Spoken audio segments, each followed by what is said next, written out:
called the aloha spirit. For us, I think it's just about putting out to the universe kind of what you're looking for as well. Just being kind. I think that gets overlooked a lot of times, and especially in business, just everyone is going through something. So if you can just put a smile on their face or just be nice to them, it could change their life.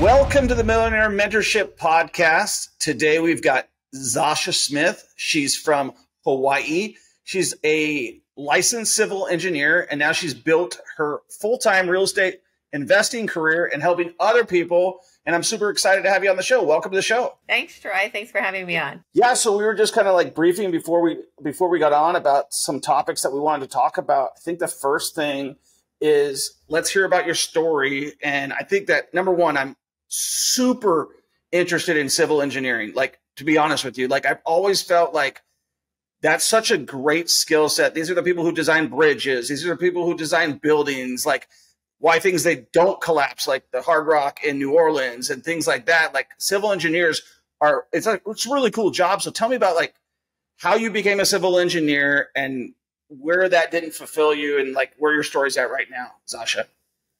Sure. Yeah. So for me, I grew up here in Hawaii on Maui in a very expensive market. I was raised by a single mom who did her best, but we lived in low-income housing. And I probably went to like every single school on this island. We were constantly moving because we couldn't afford any place to stay. And so for me, that taught me perseverance at a very young age. And I wanted to do something different with my life. And so I graduated from Maui High School, put myself through college. But then when I was in college, I got pregnant and had my daughter my second year in college. So 19 years old, got pregnant. I didn't want to repeat the cycle that my mom did and that a lot of local people here do. And so I started working and wanted to be a counselor. But I was a counselor in the College of Engineering. And so my boss was like, pro women engineers. And I was like, man, I'm not that smart. She's like, no, just try to take some classes and see how you do. You might like it. And so from there, I took some classes and I just really found out that I'm a person that likes clear cut answers. Like with math, it's 1 + 1 = 2. With psychology, it's like, is the sky blue? Is it red? You're like, I think it's blue. I don't know. What's the right answer? So I like the directness in a lot of science and math. From there, I graduated with my bachelor's in engineering, moved back home to Maui, and was working my job for 10 years in charge of huge subdivision projects, shopping centers, hotel renovations across Hawaii, and was just really burnt out. I was working 60 to 70-hour weeks. At that time, I got married, had 2 kids, and I remember coming home almost every day from work, exhausted, just like mentally drained and like falling asleep on the couch. And my husband had to pick up a lot of the parental duties because I was just always working and had so many tight deadlines for these building projects, and all the developers wanted it to get done ASAP. And so from there, I started Googling, how to quit your job and get rich, because I was just at that point just over it, 10 years in, licensed civil engineer, stamping plans, but just really wasn't ever my passion. I feel like I got into it because I knew it would be a good career and a high paying job to be able to afford me to live in an expensive market, but I wanted to do something different. And so Bigger Pockets came up, and I always thought you had to be rich to invest in real estate. Was that your thoughts as well, starting out? No, I did not ever have any. I'm very stupid. I just put it this way. Like I'm just, and I don't have a problem saying that. Like I related to when you said like, I didn't feel smart, right? Like I got a 1.8 GPA and I just wanted to be rich. And I knew it was either the stock market or real estate because that's who had money. And so I just went in, I went for it and then I made a bunch of mistakes. So I didn't. But it's surprisingly, when you said you answered the word, like you Googled it, you know how many people have told me that they've gone to Google to figure out like their next career choice, which is crazy. So that's what you did. Yeah, yeah, just Googled it, Google search. And I feel like the same like you, a little, I didn't learn too much before I got started because I didn't want to hold myself back. And I think that little naiveness has helped also to add to my success. But I had found out that, you could get private lenders, you could get hard money. There was other ways other than the conventional way to get money for these projects. And so I bought my first fix and flip right here in Kihei in 2019 while working full time, running to Lowe's and Home Depot on my lunch break, meeting contractors after work. And took 30 days to renovate the condo and sold 15 days later. And I net 103,000 on my first flip. And what were you making as a W-2 employee per year at that point in time? As a licensed civil engineer, I was only making $60,000 a year. Wow. Plus, Yeah. oh, so like right then and there, it's over, right? Right. That's when the light bulb went off, but I still had that W-2 mentality. Like, I was like, oh, maybe what happens if this was just a one off? Maybe I just got lucky, right? Like my job, what about my health insurance? And so that's when I knew I needed a coach or a mentor. And I joined Ryan Pineda's program. He was just starting off. I was one of his first students. But I remember it took him to tell me, like, dude, in 45 days, you made more than you made in a year. Like, even if you just do one of these a year, you're replacing your income. And who cares your health insurance? I have a very high health insurance, like go for the top tier is like 2,000 a month. He's like, you still would have covered it all. And you only had to work really 45 days. So that Do you was want to hear when something, do you want to hear something crazy about health insurance? what? So you know real estate very well right now, and you know Mm-hmm. about taxes and how you can show basically how you make no income even though you made income. Mm-hmm. So I'm not going to say who it is, but I know several people, and I wouldn't do this. I probably would do this, but my wife wouldn't allow me. Like because of real estate, and I don't know if most people know this, I would qualify for Medicaid Oh, that's because true. because I have negative income. Mm-hmm. So like it's crazy, but like the reason I bring that up is health insurance. You said that was very important. It's very important to my wife too, and for me, I think it's a complete waste of money.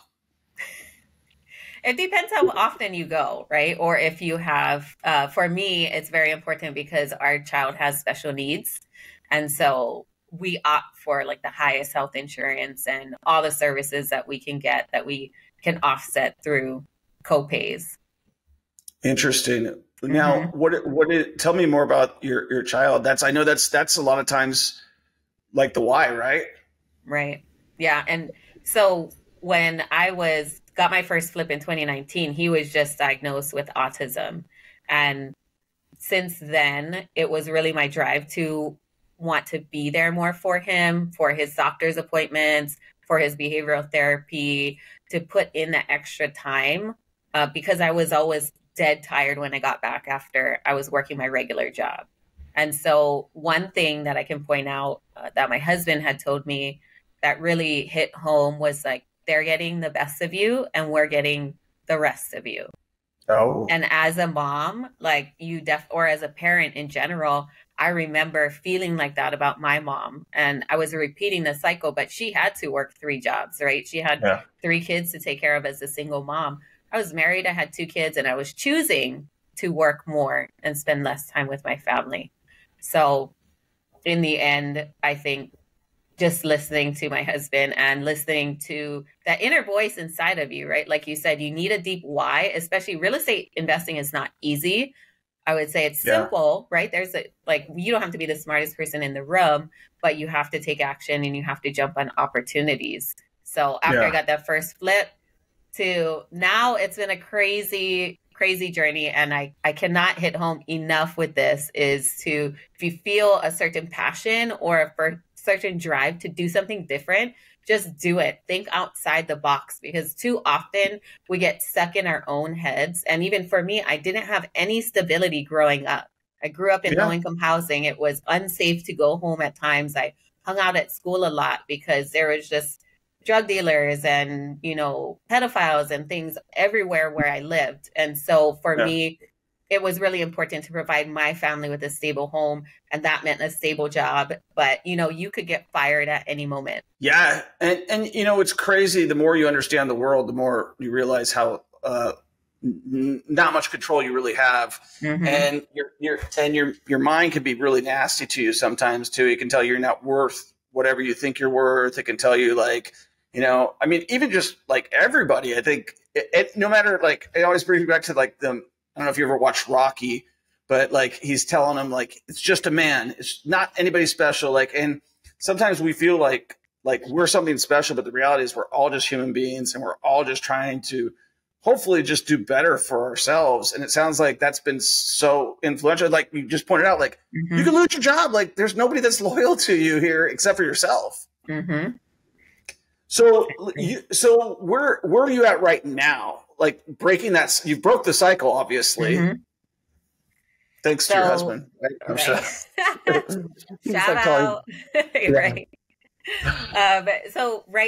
So today I own 17 rentals on my own. I've partnered on 2 different RV parks and office building. I've made over $1 million fixing and flipping in the last 3 years. And more recently had started a $15 million debt and equity fund with a few Ooh. partners in the syndication space. And so while I was fixing and flipping, the market was really hot, so I couldn't find enough rentals to buy that made sense. And for me, I like to use the BRRRR strategy where you buy something, fix it up, and am able to refinance out most of your money.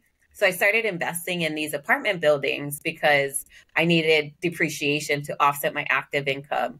And so from there, that's kind of how I went into the commercial space, but I still joint venture with a couple people, and then also just really enjoy the passive side of investing in these bigger commercial projects. So I love the RV park idea. I Mm-hmm. actually absolutely. You just said you were in Branson Yeah. prior to the show, and what brought me out here, Zasha, was COVID and an RV. I rented an RV during. I had bought 82 properties in Kansas City with my six. I did a 1031 exchange 16 properties for 82, and as we're going across the country, we're staying in all these RV parks, and I'm doing the math, and I'm like, wow, this is such a great investment. And so I have looked at several of them, but you've bought them, and I've also been to several syndications like education, but I've never put together a syndication. I just felt like, hey, I'm not ready for it yet. I'm not ready to do that next step. Tell me about how you got into that and how you've set those funds up and raised the capital to do that. So for me, I've always been able to raise private money for my fix and flip projects, and I've probably done over about 25 or 26 so far. I still have a few left.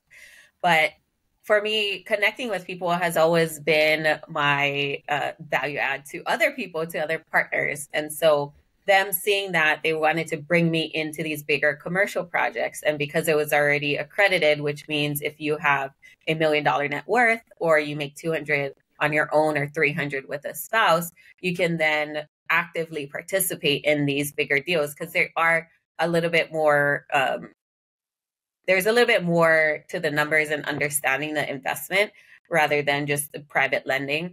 But I got into it, like I mentioned before, because I needed depreciation and I didn't want to buy more rental properties, especially being in an expensive market. Like our median Yeah. home price is $1.2 million. So to make those numbers Wow. work is very difficult. But getting to the syndication space, people seeing that I was able to raise money, and so they brought me on as the capital raiser in the operations side of it. And so me and my partners, we started a fund because we knew that we had access to money, especially being in an expensive market. That's the upside of it, right? Is that Right. most likely you're around people that have a lot of money or that will qualify for these syndication type of deals, apartment buildings, and want to be more passive. So getting into that space really just opened up my eyes to how much more passive you can be as an investor. And that's my ultimate goal, is to let my money work for me and not have to worry, put it with trusted people, trusted partners, and kind of just let it grow. But I've never, as far as like putting together all the operators in the syndication, I don't really focus on that. We are more brought into deals than actually putting them together. But with projects like That's key. Yeah. yeah.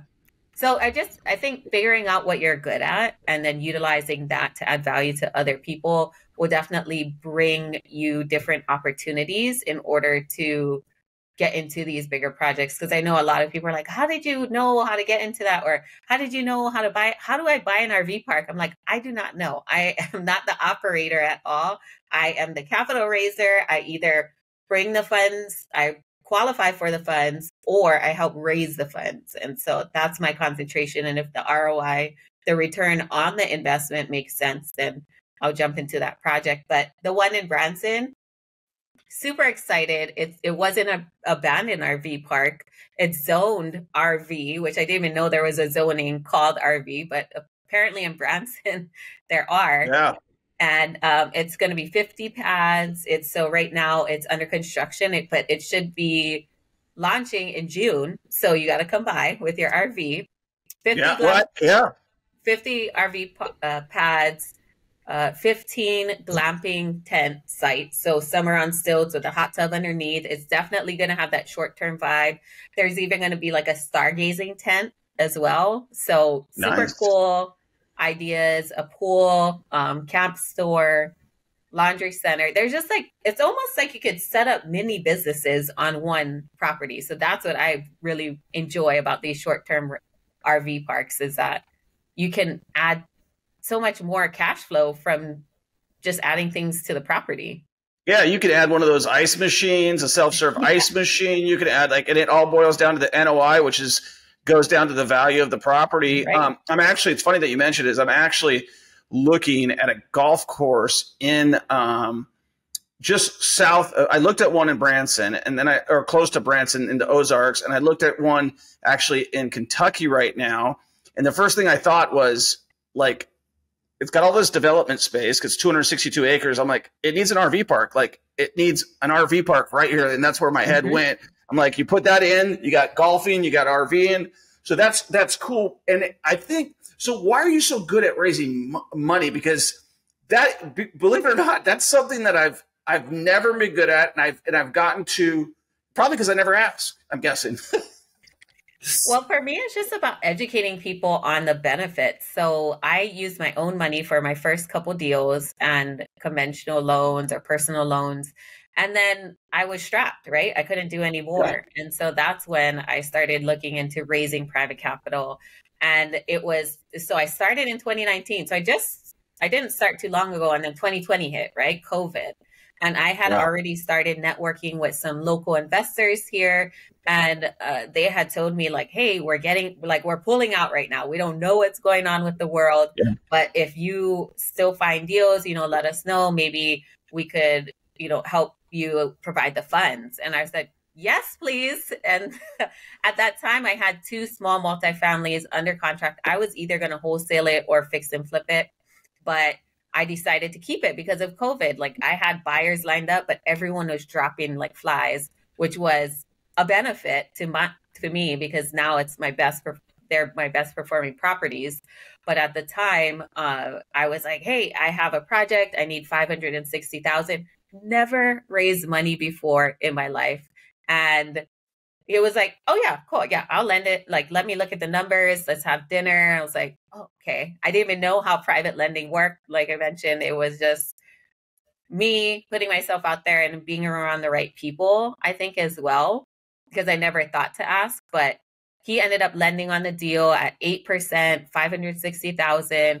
The house, that was in 2020. We finished construction in the renovations in 2021. 2024, it's worth over $1.5 million. Awesome. That's amazing.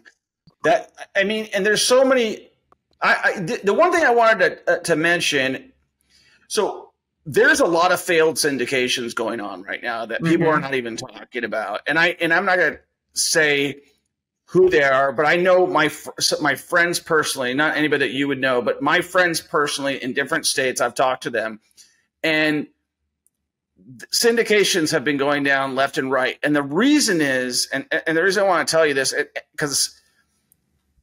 is because they haven't taken the proper steps like you have taken, like where they go from this to that. And a lot of what happens is a lot of these syndicators are like, oh, I understand the numbers, but they've never done a flip, or they've never dealt with a contractor, but they really are good at numbers. And they're like, the numbers make sense. But the thing is, in real estate, the numbers change, right? Mm-hmm. And so my biggest fear has always been to lose somebody else's money, not to lose my own. And because you can, do a lot of successful real estate deal, you lose one person's money on a deal, and you're going to have a hard time going back to that. And so I applaud you for being, number one, starting at the ground level, because I see a lot of people wanting to jump and say, oh, I'm a syndicator, but I've never done a real estate deal. Like I've never even done a fix and flip. But we're about ready to do a 42-unit apartment building, or we're doing a 200-unit apartment building. And it's like, okay, how do you protect it? And the person I'm talking about is somebody that has been in the business a long, long, long, long, long, long time, and is a personal friend of mine. And this person told me specifically, he's like, he was part of the GP team, and they said that specifically they were on bridge loans, and those bridge loans, as you know, all adjusted. The cash calls came in, and those deals blew up because a lot of syndicators, that's their whole business model, is just to syndicate. And they're only getting paid by doing syndication, even if the deal doesn't perform that well. And you see that a lot going on with people raising money. Yours, it sounds like from what you do, and you understand so much about the deal, and if you're a civil engineer, like your brain automatically goes to all that stuff. Has that helped you, like with the flips, becoming an LP and becoming a GP in these syndication deals? Oh, definitely, because I understand the dynamics of properties and what you can add, like the value add and how that comes into play. But not only that, I've learned that you have to get creative. So even coming from doing single family fix and flips, I was able to raise private money, right? Not go through the banks, but then also started getting creative with sellers. So doing seller financing, where you can purchase the property if the owner, if it's paid off, and he will then become the bank and then lend you the money to buy the property. Basically, you don't have to pay anyone. And a lot of times it can come to the table with little money, depending on what you negotiate. So the other RV park that I have part ownership in is through the fund. And what we did was it was seller financed at 4%. So we didn't have to worry about the bridge loans or what are we going to do in 3 to 5 years once we have to pivot into another type of debt. We just now are being very cautious on the deals that we get, but then also solidifying creative financing like seller financing. That's awesome. So in Hawaii, and I hear a lot of people flipping in Hawaii, and I'm like, man, like when you told me it was 1.2, the last time I checked, the average was 650,000, and that was like probably 7 or 8 years ago. So the average house cost, and that was, I think, in Hawaii as a whole. And now you're telling me it's around 1.2, which I totally believe, because I looked at it and I was like, man, holy crap, that's expensive. Why are there so many? How are there so many flippers in Hawaii? There is a lot of homes that are in distress, but I think it's because you can make a bigger profit margin here.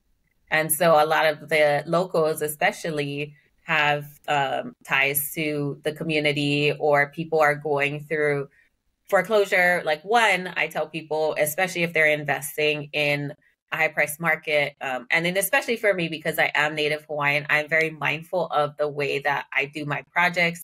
I make sure that I talk with the owners and give them other options before working with me. But if I am the last kind of resort, then they'll come to me. But I think it's because of the profit margin that you could potentially make because you're in $1 million price point, right? So I think a lot of people have found that it's, like I said, my first flip, I made $100,000. That is not a normal thing to do.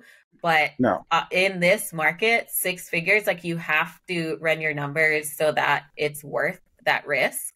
And the 6-figure profit margin is not uncommon. Wow, that's awesome.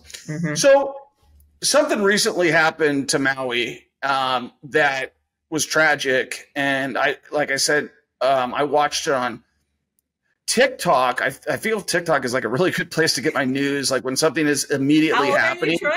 How old are you, Troy? 46. Listen, because everything else is so, everything else is so contrived, and they're reading from a teleprompter.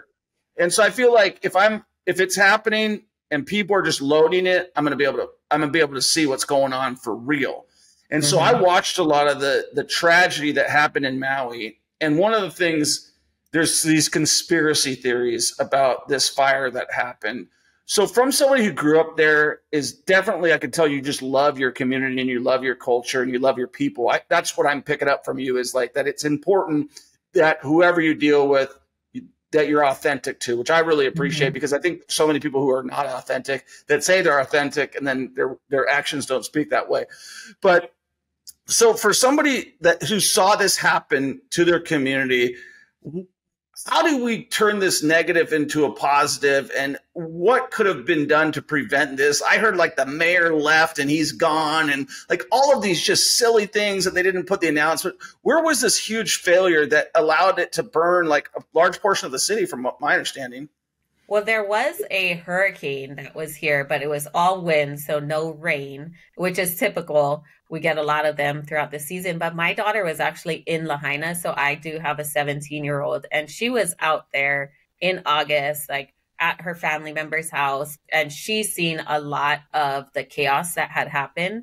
And so it turned out that during that hurricane, there was electric lines that went down, because a lot of ours are above ground. And during that time as well, it's just going into summertime, or just coming off summer. So everything is super dry here. Like there's barely rain. There's lots of wind.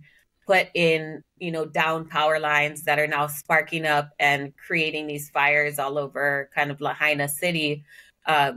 That then intensified how quickly it ran through the town. And now Lahaina town is it used to be the state capital, but it's one of the oldest cities in Hawaii. And so a lot of the buildings there weren't up to code. There wasn't, fire sprinklers and things like that could have prevented. But I think it was just the high winds as well that added to how quickly it moved through the town.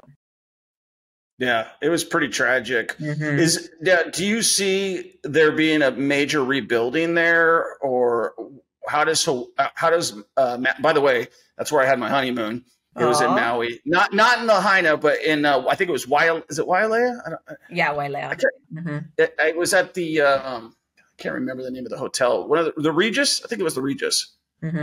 Did they have one of those out there? But anyways, we had a great time in Maui. I took that helicopter ride. It was scary as crap. But are they? So I'm guessing I kind of know where that is, because I took a long drive, and it's like close to the freeway, just by judging all that. Yeah. On TikTok where I saw, and it looked like people were jumping into the water to save their lives. Was it that? It was that crazy? Well, Lahaina town is right next to the ocean, but there's only like one roadway in and out. So if there was burning cars or something blocking, that's where so many people got trapped in it. Is there's only really one way in and out, and there's either the cliff, the ocean, or there's the burning home. So I think a lot of people didn't know which way to go, and so they were just, if they seen fire on this side and they seen ocean on this side, they're just going to go to the left, right? Because they think they're safe. But even the boats were burning. It was a massive chaos. Like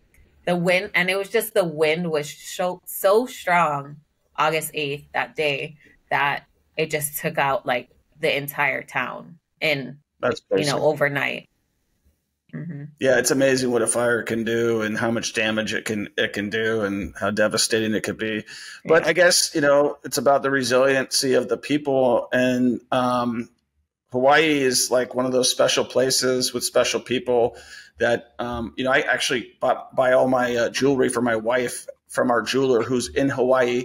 His name is Robert, and I've never met him, but he's an amazing guy. And he just, every time I talk to him, he's like, just there's such a culture with Hawaiians of being welcoming and Hmm. hospitable. Where does that come from? It's called the aloha spirit.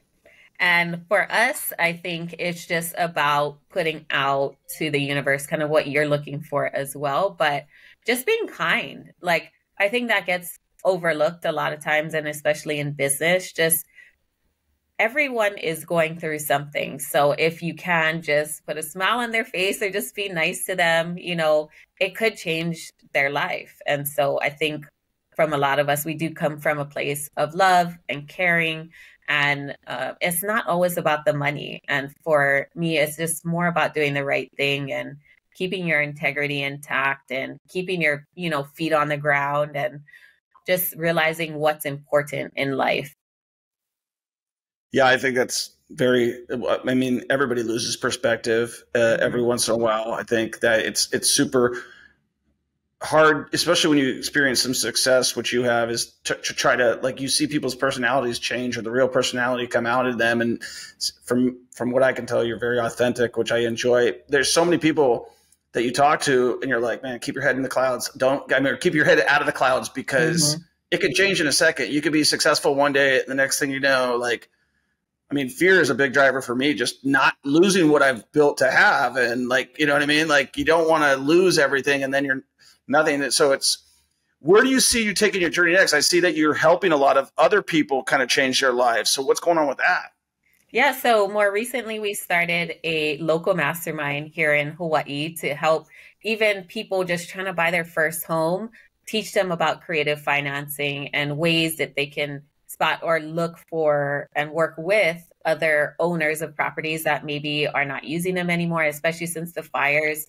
We've put a few tiny homes on some of our properties to help with the people that were affected by the fire to have, temporary housing or long-term housing if needed. And well, on the Big Island, we just bought 32 lots last month that we're going to build affordable housing as well. We're working with a local nonprofit and trying to get grant money so that it's lower interest rate so we can keep the home prices low, because that's what a lot of people don't get. Like, why isn't there more affordable housing? It's more so because if we're paying a 10% interest rate on our loans, like, we then have to accommodate for that. So building affordable housing, helping more local people, and then also into getting back to the fund, just helping more people passively invest and living the life that they want and having more options. Because I think if it wasn't for me being sick of my job and taking that leap of faith in myself and having the confidence to know, like, I'll be okay and I'll figure it out, but I meant for more. Like, a lot of people have so much untapped potential that they don't Yeah. realize. And I think, for me looking forward, that's what I want to help people see in themselves. Yeah. And it's really cool to hear that, because, like, I always say the same thing. It's like, I can't even imagine my life if I did not start investing in real estate. Like, I can't even imagine where I was going to be. I remember and for me, it was pain too. Like, that got me out of, like, I started, as a salesperson for a W-2 job. And I remember being like the number one guy, and then, like, them changing the format of the station that I was selling, which was, I was selling hot male talk, and they changed it to women's country. And I'm like, I beat everybody. And they're like, yeah, and we're changing this and you're nothing. And I'm like, I've got no control. Nothing's going to happen. Let me go for it here, at least take a chance. And that chance, because, I was a hardworking guy, and I'm sure you were a very hardworking person as well, but it doesn't matter how hard you work until you're working for yourself, because those accolades are only going to go so far. And then you're you're kind of in a political regime. Like, the boss might be protecting your growth and taking your credit, or you might be in a situation where, like, just getting rid of you is going to make someone else look better. And there's a lot of politics involved in big companies. Working your way up the corporate ladder is not that easy. Hmm. Well, and I think too, you don't realize like how much time and effort you're putting into something until someone calls you out, like my husband, right? He was like, hey, Yeah. you're spending all your time there. I'm like, yeah, I'm a hard worker. Like, I work so hard to get where I'm at and I need to prove myself. And in reality, like I mentioned, like they could drop you any day if something happened or something in the market shifted or like COVID happened, right? And a lot of people lost their jobs. So that more so was the reason why I wanted to have more control over my life and just decide, right? I could decide to work more or less or not. I love that. So I want to talk about women and real estate and talk about. So me and my wife, I brought her to the Collective Genius as my partner. We went to our first Collective Genius mastermind this weekend. I've been trying to get in for 3 years, and I was ousted by one of the guys, Ryan and Casey. I don't know if you know those guys, Casey Ryan and Ryan Pineda. Obviously, yeah. But those two guys were like, "Yeah, let Troy in. We know him. He's a good guy." And one guy was like, "No, I want him in because I want to protect it." But I brought my wife there to the mastermind, and she's like, "This is like an all girls club. There's like 5 or 6 females in this whole thing. Why do you think?"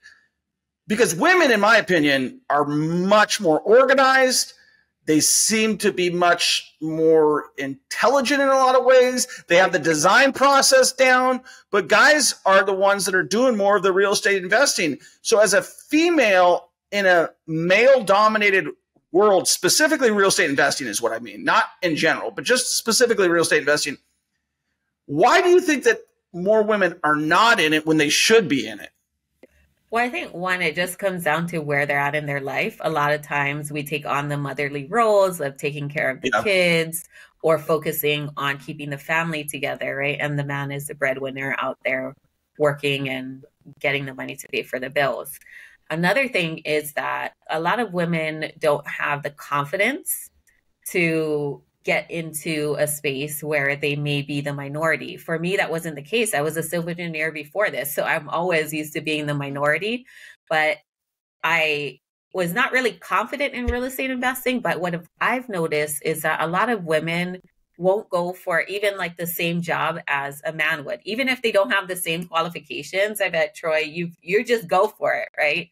With women, they kind of tend to double think things, or, oh, well, it says I have to have 15 years of experience, but I have 14 and a half. So I'll apply, when I have that full 15. But I think a lot of men just are confident and just go for it. And for women, it's a little bit different. And we speak 2 different languages. Right. Yeah, we do. But for me, more recently, I just went to a women's conference, my first one ever, because I go to all the conferences, but this one I was speaking at, and it really just kind of opened up my eyes to having people in the room that you can relate to and how important that is for a lot of, especially females, right? Because a lot of the talk, of course, it was a business event, but then we tend to want to talk about our husbands, our relationships, our kids. And so the conversations are very different at a women's event versus, just a general event. And I think, like you, right, the Collective Genius is mostly men. So what you have to conversate with them about, you probably may talk about different things when there are women around, and that's fine. We're just 2 different, types of people. But I think it all boils down to confidence. And but I'm around a very powerful women, and so that alone, having them around me has pushed me to not be scared to do something different and be around people that I might not relate to. Yeah, I think you're so right about that. I was reflecting when you were talking about that, about the conversations that I had with people, and like guys just get to business and women get to know you, and they're like, get to know who you are and what you care about. And that's why, everybody's always like, your wife's the best quality about you, because my wife will be like talking to everybody, gets to know me. She's like, Troy, you just talked all about yourself. I'm like, I did? I thought we were having a conversation. I thought we were like, I was getting to know this person. That's how I came off. And I think that women are so aware of, and they have so much empathy generally more than men, and men tend to be a lot less empathetic and a lot more egocentric. We're ego driven, right? And sometimes that's a negative, and sometimes, well, I think most times it's a negative, but I think that if you can, for me, working with my wife allows me, we balance each other out, right? Like she's like, you should probably not say that way, or you should probably say it this way. The other thing is like, dressing, like my appearance, like I never care about it, but she's very aware of how we present ourselves to the rest of the world. So I think it's so important that, especially I have a daughter who's 10 and a son who's 10, and I want, like, there's a reason that they call them mama's boys and daddy's girls, because Right. it's crazy. Like, my son is taking all of my wife's good and bad qualities, and my daughter's taking all of my good and bad qualities. Like, and it's just crazy to see that whole dynamic. But I could tell you, just from watching like super powerful women like Ivanka Trump or Kylie Jenner or the Kardashians. I mean, women run the world. Like, and in the family, they run the family. Like, we slowly submit. And like in the beginning, I could tell you, I was like, yeah, whatever, and now it's like, I got to ask my wife. That's like the most common question. So I think that, it's just going to be a matter of time before women are running the world. You're going to have a female president here before you know it. And I think these are all good things. I think that there's a lot of people that talk, it's like, women are running the world really behind the scenes anyways. So it's just a matter of time. I think you said that empathy and that genuineness and that willingness to put ourselves in other people's shoes, I think has helped me. Like you said, what's one of the things that kind of has helped you in your career is mainly, and how was I able to raise money was because people trust me, right? You got to know, like, and trust someone before you put, hundreds of, like, my first private lender was over $500,000, and that's not a small amount of money. And so I think when they feel like you will do right by them and they could trust you and it's a really great deal, then why not invest with you? And I think that's why, even on the capital side, I've been able to gain that trust, even with accredited investors, to now invest in these bigger deals. So what's next for you, Zasha? What is next? Well, literally what is next is that I am really looking forward to is my daughter graduating from high school. Awesome. In May, and then we're going on a European cruise for a whole entire month from June to July. So awesome. That's big for me. Next big thing is developing this affordable housing, getting more local families into homes. And like you mentioned, with the Lahaina fires that happen, there's thousands of people that have no place to go. And we are working together with the local nonprofits here to figure out ways that we can get up some tiny homes, more of a community-based thing. And there are several projects happening. So I want to be more in that realm of pursuing my passion and what I really truly care about, which is helping to house more people in the local community. That's really cool. And I can tell it's heartfelt. And I'm sorry that happened to your community. And I'm sure like it's like the restaurants I went to growing up. But, I guess you can judge. I always think you can judge people by the resiliency of what happens to them and how they come back. And I think that, Hawaii is just an interesting place. And like its history is so rich in culture, from Polynesians to like, the Japanese to the Americans to just all the diverse culture that you have there.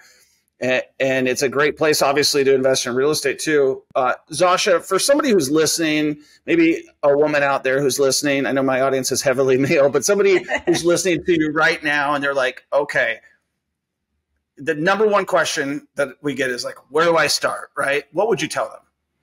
I would say just start by, one, educating yourself, right? Listening to this podcast like this, reading a bunch of books, but also just getting around other people who are doing it, because I think that'll give you more confidence to get started. Go to local meetups. A majority of them are free, and be around these heavy hitters or people that are doing what you want to do, so that you can, like I mentioned before, just build up that confidence to actually finally do it yourself. But if you can even work for an experienced investor or intern for them for free, or find out other ways to add value to people who are already in the space that are successful, that would be, what I would look back and probably do a little bit different, was try to add more value to these experienced people to help me cut the learning curve. And that may be just paying for their mentorship or paying for one of their events as well. That counts as adding value. So definitely just getting around the successful people in whatever space you want to be. Yeah, I think that's key. And I think one thing that I would add to that is you said add value, but it's so interesting.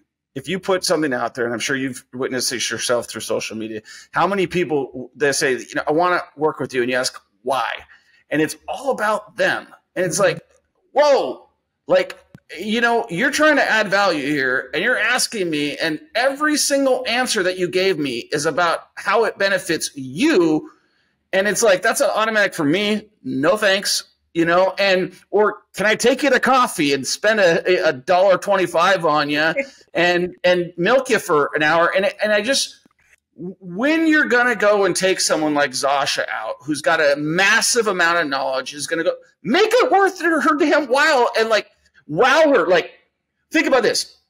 I know for sure right now I want Travis Kelce to come on my podcast, like, and Taylor Swift, right? And so like, how am I going to do it? I'm going to send them a gift and separate myself. Maybe I don't get them, but at least like me just begging them to come on my podcast and talk about stuff I want to talk about is not going to get their attention. So how would you stand out to get, like, if somebody wanted to get your attention, how would they do it? So a few people that I've actually, one of the girls I had hired on now because of the way she reached out was because she reached out and said, hey, I really love what you're doing.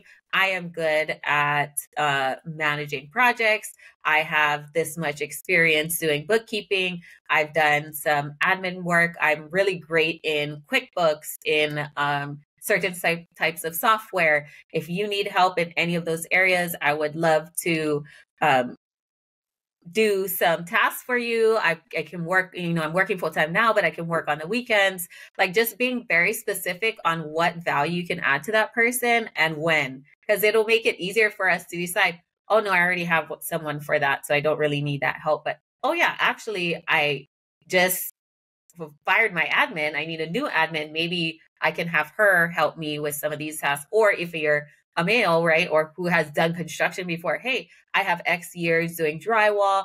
I would love to, you know, do some drywall work on the weekends or after work or, you know, on my downtime for you to help add value to your projects. I wouldn't mind doing it, you know, for free. If you can just give me some advice on this or, you know, help me with some aspect of your business. Or, hey, I heard you talking about you're raising money for one of your projects.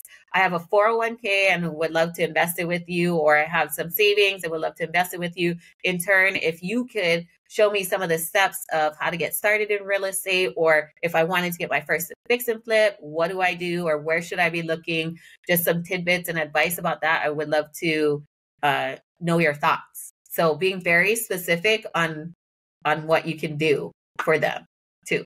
Yeah, I think that's key because so many people are just saying what they want versus what they can actually provide of value. Mm-hmm. One thing I started thinking about lately because of all this, I'm going to ask your opinion, what you think about it. I was like, I'm going to create a funnel that says, because there's all these things that I want to do, right? And mm-hmm. It seems like it's a bartering system out there these days. So I was just like, I was like literally thinking about this the other day. I'm like, there's so many people who hit me up that they have these things and they don't know how to like exactly say, oh, Troy, I can do this. But they might be an excellent hunter, or they might be excellent at boating and all these cool things that I want to do. I'm like, well, if they want to spend an hour of time with me, I want to learn how to hunt, right?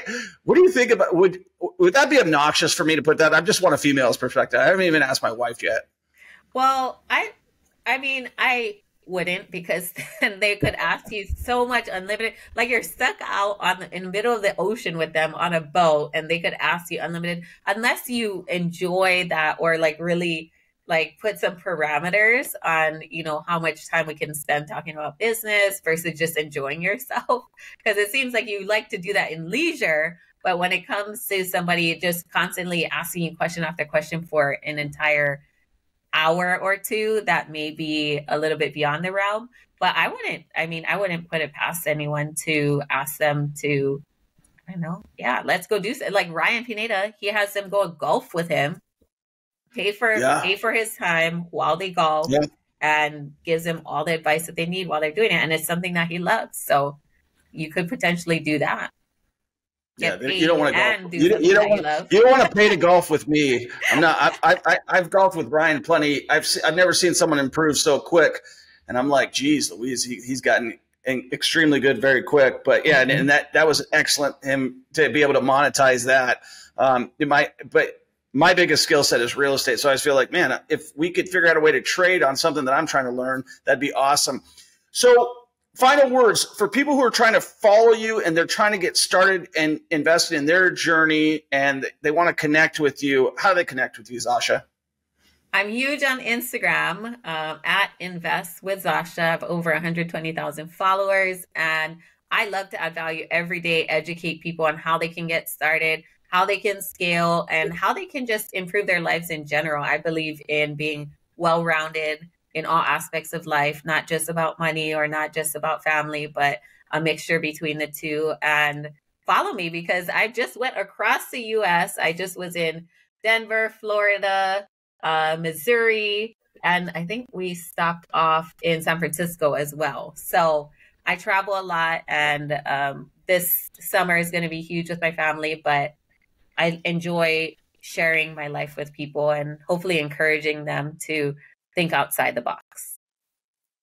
I appreciate you coming on and sharing your story. I appreciate you being so authentic, and I really enjoy what you have to say, and I can tell it's sincere, and it sounds like you're just trying to get better one day at a time, and that's what we should all be striving to do. And it's such a short life. We never know when it's going to be taken from us and when tomorrow's not guaranteed. So I really appreciate coming on the show and being so vulnerable and talking about so many different things and inspiring. I mean, like, think about it, like you broke the cycle, and that's something that like you tried to do and you intentionally went out there and you've done it. Your daughter's about ready to graduate high school. She could be your next employee, right? She can't work for me though. So, she's it's different with family. It's different with family. It's true. My daughter could not work for me. She would run all over you. She'd be like, "Do I still get paid even though I didn't show up?" Oh, listen, my son the other day, first thing he's like, "You owe me allowance." I'm like, "What?" So thanks so much for coming on. Guys, make sure you give us a 5-star review. Make sure you follow Zasha. She is somebody who's been consistent. She's not a fly-by-nighter. She's authentic. And there's not a lot of people out there like that. And whether you see them on social media or not, and you believe them to be authentic, you can tell the real ones are going to be there for a long time. They're adding value, and they're trying to inspire you because it has changed your life. And real estate's obviously changed my life and your life. And that's why we're here talking about it together. So I appreciate you coming on. Mahalo. Did you ever want to invest in real estate? Did you ever want to live the life of your dreams? Did you want financial freedom? We have a free Facebook group, the Millionaire Mentorship Facebook group for real estate investing. Make sure you join. The link is in the description. If you want to schedule a free call with me and my team and you actually want to start, I would suggest you do so. We have helped hundreds of people change their lives, and all they had to do was get started. They booked a call with me and my team, and they got the ball rolling. And I'm so confident that if you don't get your first or next investment property within the first 90 days, you don't pay, and I'll give you $1,000 cash. That's how confident I am. Obviously, you got to take action. You can't just do nothing and expect that to happen, but that's life. Life's all about taking action.